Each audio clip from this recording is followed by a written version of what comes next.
Salut les golfiteurs, j'espère que vous allez bien aujourd'hui. Du coup, je vous retrouve pour le troisième épisode de la série des balles en pente. Donc, sur cette vidéo, on va aborder la pente en descente. Je vous rappelle que les deux règles en or dans une pente, c'est quoi?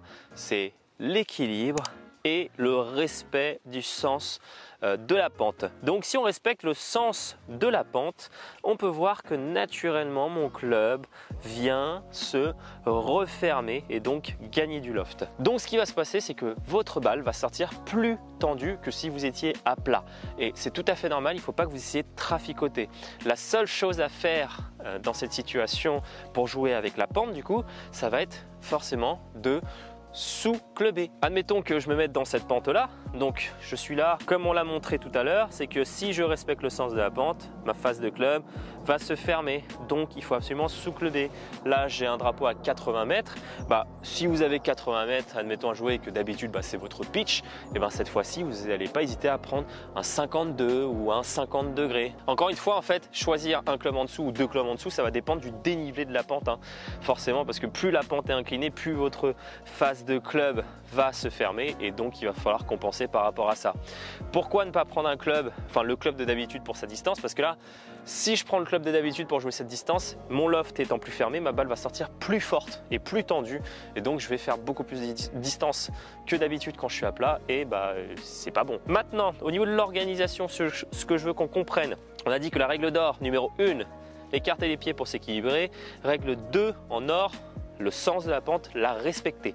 La respecter, ça veut dire quoi? C'est-à-dire que là, on a dit qu'on était dans une pente descendante. Donc ce que je vais faire, c'est que mes appuis, naturellement, vont venir s'ancrer sur ma jambe avant. Et je vais surtout pas essayer de contrer ça. Je vais surtout pas essayer de me mettre en arrière comme ça sur ma jambe droite ou essayer de rester centré. Parce que là, vous avez vu que mon corps commence à se basculer contre la pente. Et le problème, c'est que si je la joue comme ça, j'essaie de m'équilibrer, de me rester un peu plus droit et je ne respecte pas le sens de la pente. Vous allez voir qu'au niveau du contact, je vais rentrer beaucoup trop tôt. Donc là, il y a un bon 40 cm de trop tôt.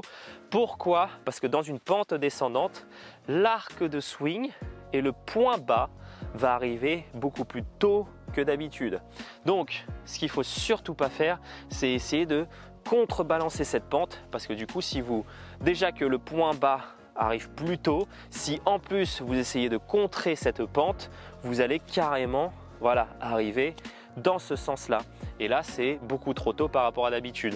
Donc, c'est pour ça qu'il faut respecter le sens de la pente pour pouvoir épouser un point bas qui arrive bien au niveau de la pente et surtout pas essayer de la contrer pour rester en arrière. Donc, les points, ça va être clac, être solide ici et c'est surtout, même si on est solide ici, il y a encore certains joueurs qui me font ça. Ils essaient de contrer la pente par le haut du corps. Mais ça attention, il faut que vous fassiez attention. Le petit point de repère que vous pouvez faire, c'est ça. C'est que vous mettez votre club au niveau de votre colonne vertébrale et je veux que cette colonne vertébrale soit perpendiculaire par rapport au sens de la pente. Voilà, vous avez vu, je me positionne, je suis perpendiculaire. Si j'essaie de la contrer par une colonne qui se redresse pour essayer de contrer mon déséquilibre, et du coup, j'ai plus du tout ma colonne vertébrale parallèle et ce que je risque de faire, c'est de rentrer beaucoup trop tôt. Autre point, comme on a dit, c'est que le point bas arrivant plus tôt dans l'arc, il faut absolument faire attention à la position de sa balle dans son stance. Je ne vais surtout pas la positionner à gauche dans le stance parce que même si j'ai respecté les appuis en avant et l'axe de ma colonne vertébrale, le point bas, quoi qu'il arrive, arrive plus tôt. Donc encore une fois, si ma balle est trop en avant, je risque de planter, de faire une gratte trop tôt. Pour compenser ce point bas qui arrive plus tôt, il faut tout simplement positionner du coup sa balle plus en arrière dans le stance. Donc en arrière par rapport au milieu du stance. Donc là, ce qu'on va faire, c'est qu'on va jouer le shot. Donc on répète ce qu'on a dit. Déjà, premier choix, on sous-club, parce que la balle va sortir plus tendue.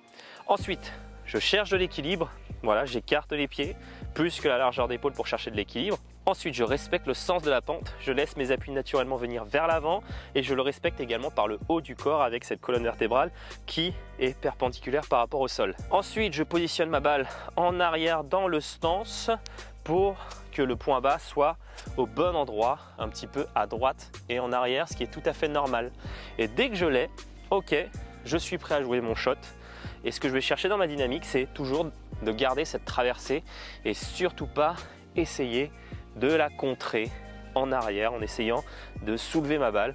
Je reste en avant, je sais que ma balle va sortir plus tendue, mais j'ai sous-clubé pour ça et je suis toujours dans une rotation vers mon objectif, quoi qu'il arrive. Et dès qu'on est prêt, et elle est plutôt vraiment pas mal réalisée. Un petit peu à gauche, elle prend pas de spin, ce qui est tout à fait normal. 3-4 mètres à gauche de l'objectif, donc plutôt un bon shot. Donc voilà pour la balle en descente. Je récapitule les différents points. Équilibre, respect du sens de la pente, position de la balle un petit peu plus en arrière, sous-cluber et swinger toujours dans le sens de l'objectif et surtout pas essayer de contrer cette pente lors du mouvement. Et je pense que déjà ça peut faire pas mal de choses quoi. Donc voilà, vous avez toutes les infos pour cette pente. J'espère que la vidéo vous aura aidé. Si c'est le cas, n'oubliez pas le grip bleu et à vous abonner si ce n'est pas encore fait. Et quant à moi, je vous dis tout simplement à la prochaine les golfiteurs. Allez, ciao!